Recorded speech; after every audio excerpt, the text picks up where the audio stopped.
Hello, 5th grade. Happy Tuesday. I am so glad to be back with you. Today, we are sticking with making inferences in poetry. Our goal for the day is to be able to use clues from the text and my own background knowledge to make inferences.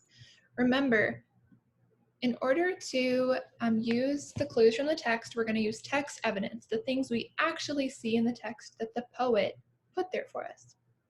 In order to make the background knowledge, we're going to dig inside our brains and pull out whatever piece relates from the text to what we've actually experienced, what we already know. That should be the easiest part. When we add those two things together, we're able to arrive at an inference. I'm going to get started our daily warm-up for you, or riddle. Riddles are a really great practice for this because we are able to put our inferencing skills to work in a really accessible way, in a way that isn't just about schoolwork or reading, but in a way that contributes to our outside lives. Inferencing is a skill that you do every day, even without thinking about it. You've done it for years. And it is one of those things that makes humans special, because humans are always seeking a meaning. They always want to make meanings out of different pieces of evidence in their life. And that's what really keeps us safe and ready for new changes in our lives and things around us. So for our riddle, we are ready to put our inferencing skills to the test, and this is a quick one. Ready? Just about 20 seconds of music time, or pause and put a lot of thought into it. Ready? And go.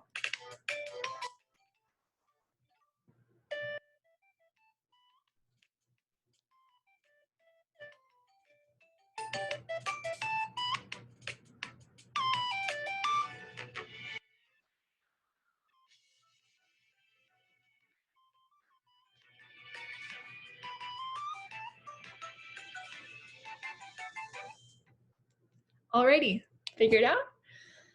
We'll come back to the answer at the very end. It'll be on the last slide, the last thing we do. Today, our poem is a little bit longer, so I want to make sure we're prepped and ready for it. An inference is a guess that a reader makes by combining details from a text, so our background knowledge, some people might call this a schema, and your backwards, other way, 5th grade, combining details from the text, which is the things that we find right in the text, our text evidence. We could pull these out as quotes. And our personal knowledge is our background knowledge, or our schema. A reader makes an inference about what is happening. So the inference, sometimes we can think about as filling in the blank. It's not going to be right there in the text for us. The poet or writer wants us, as the reader, to do some of the heavy lifting in order to figure out either the story or the poem. We will mostly find that we need to make inferences in literary text. And literary text is poems and stories. A conclusion we'll find more often in informational and nonfiction text, because a conclusion is a judgment about what something means based on facts and details. But in poetry, we can get to a conclusion by making multiple inferences. So if we look at the image below, we can start to practice a little bit with our inferencing skills. If we look at it, we'll notice that this will kind of give us the gateway for our evidence, our clues. I have made for y'all today a little organizer that works basically like the graphic organizer that I showed you yesterday. And we're going to practice here. So just like the one yesterday, we have our evidence or clues from whatever a piece of media is, our background knowledge, and at that point we'll arrive at our inference. We'll put these two together in order to get to our inference. So for the evidence, when we look at this image, I want you to think a second. What do you see? We see a cat, and it's wearing a raincoat. Want to think about too, where is it? This cat is in nature. Now we're ready to move towards what we know about the evidence we've been provided. What do we know about cats? Do they usually wear clothes, and do they put clothes on themselves? No. So, cats don't put on clothes, and definitely not raincoats.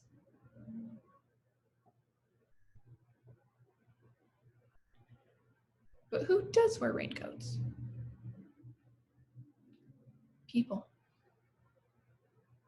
So we might put down too that a person, maybe the cat's owner, dressed them in the raincoat. The fact that the cat is in nature too is a little bit unusual. Cats aren't usually outside, and they're usually not by very exotic bodies of water. So with these two pieces, or with these three pieces rather, the fact that cats don't put clothes on, cats don't wear raincoats, cats don't even like water, and that cats usually stay in the house, we can infer that the cat's owner dressed him up in a raincoat and took him on a special trip.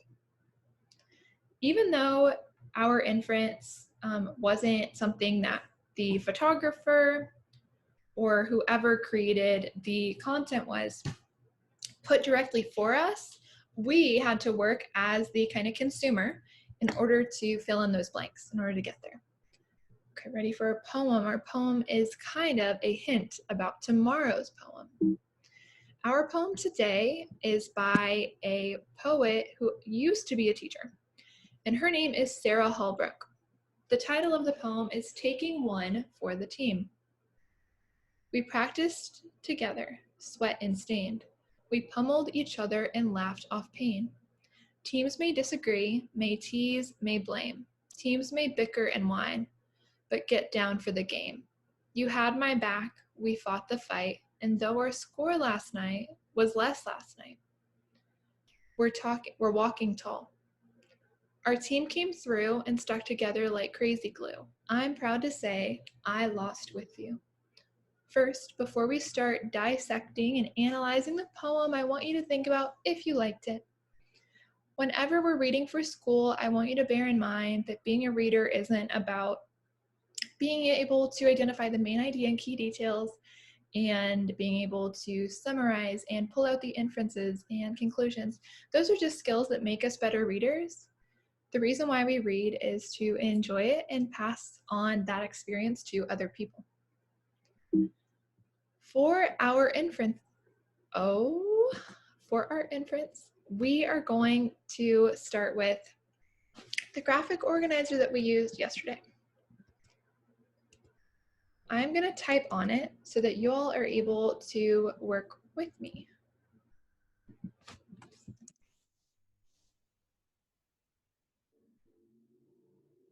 For the clues from the text part, this is where we're going to get the exact quotes that we want out of the text. So I'll be going back and forth between the two. Our first clue was just in the title itself, taking one for the team. What does it mean to take one for the team? To help others? Maybe to be a part of a community?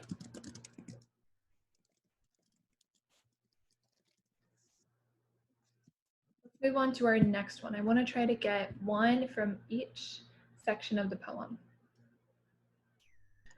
We practiced together, sweat and stained. Think about how you would feel if you were sweaty and stained.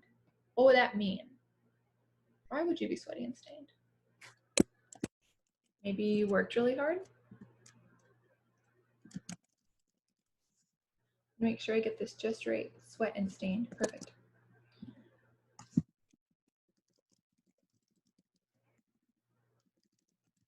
If we know that this is a sports poem, we might think it is about practice, that they're talking about at practice time. It says we pummeled each other and laughed off pain. Think about your siblings. Do you ever pummel your siblings? And if you do, you should stop. Teams may disagree, may tease and may blame. Teams may bicker and whine, but get down for the game. So even though they kind of mess with each other, they still care about each other.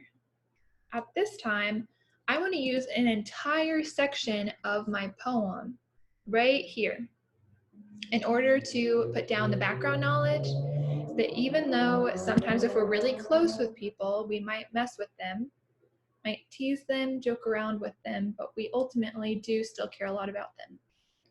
So I'm going to get down my inference first and then go back to get my clue, my text evidence or my clue.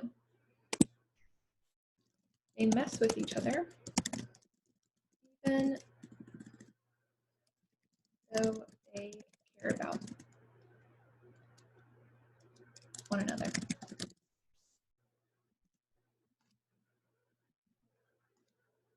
So here, if I'm thinking about a whole section of a poem, I want you to think back to last week with Miss Pavermo or your own language arts classroom. A section of a poem is called a what? Remember? S-T-A-N-Z-A? Stanza. So I'm talking about the whole section, stanza 1, for this piece of background knowledge. So I'll put stanza 1 instead of the exact quote. When we move into stanza 2, it says, "You had my back and we fought the fight." What do you know about having someone's back? What does it mean to have someone's back? Another phrase that we use if we're going to help people or protect them. The next section says, "And though our score was less last night, we're walking tall." If your score was less last night, less than who? Less than who? Less than the other team. And if they're still walking tall, if you're thinking about times that you're walking tall or you see other people walking tall, what does it feel like to walk tall? If you even, wherever you're working right now, if you straighten up your posture, if you think about that there's like a string at the top of your head and it's being pulled upwards and you're as tall as you can be, how do you feel? If we're walking tall, this is a phrase that people use to say that they are feeling brave or empowered or proud.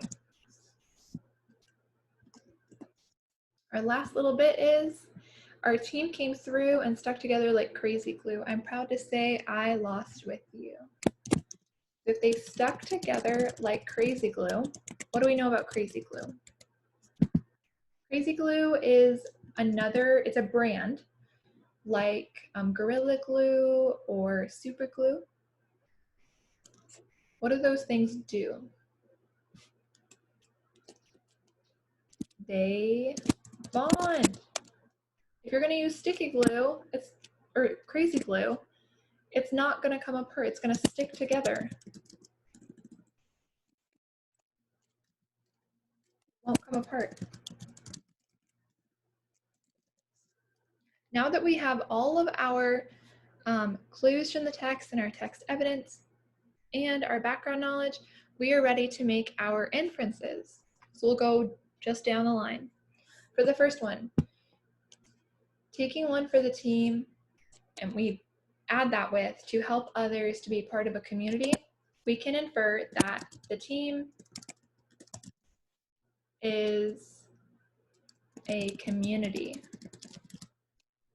If they work together, they practice, and we add that with "sweat and stained," we can say practice and work really hard. In the whole first stanza, we'll add that with "they mess with each other even though they care about one another." So we can say they are like a family. We can infer that they're like a family.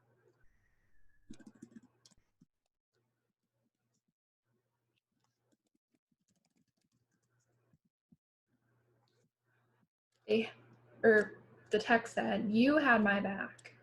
And we add that with our background knowledge that says it means to help people or protect one another.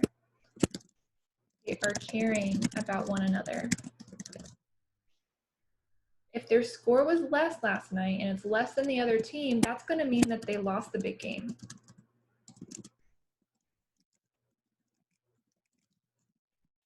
Our next section is that they were still walking tall. And we add that with brave or empowered or proud. But they still had a good time together.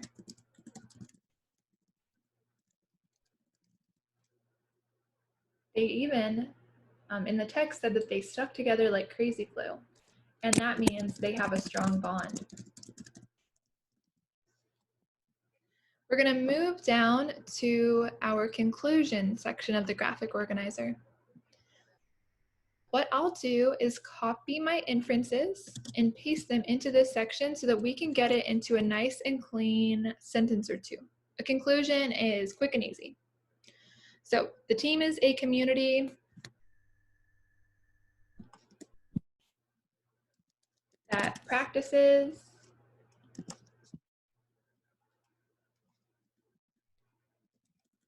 together.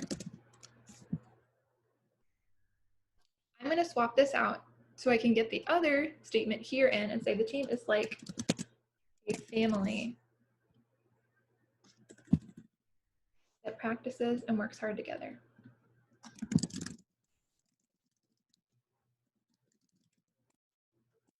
They care about one another. I'll leave that part in. And they lost the big game. And I'll take this out because it has to do with the same thing I already said. Even though they lost the big game, they still have a strong bond. So, altogether, a conclusion statement is, using the text clues, my background knowledge, and inferences, we can conclude that the team is like a family that practices and works hard together. They are caring about one another, and even though they lost the big game, they still have a very strong bond. I hope that you feel ready to practice on your own.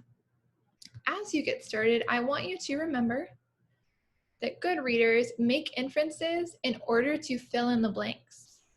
And making an inference is like estimating, making an educated guess. Our answer to the riddle today was a sponge. I hope that you have a great rest of your day, and I hope you feel confident during your inferencing practice today. We have a really exciting poem tomorrow, and I cannot wait to share it with you all.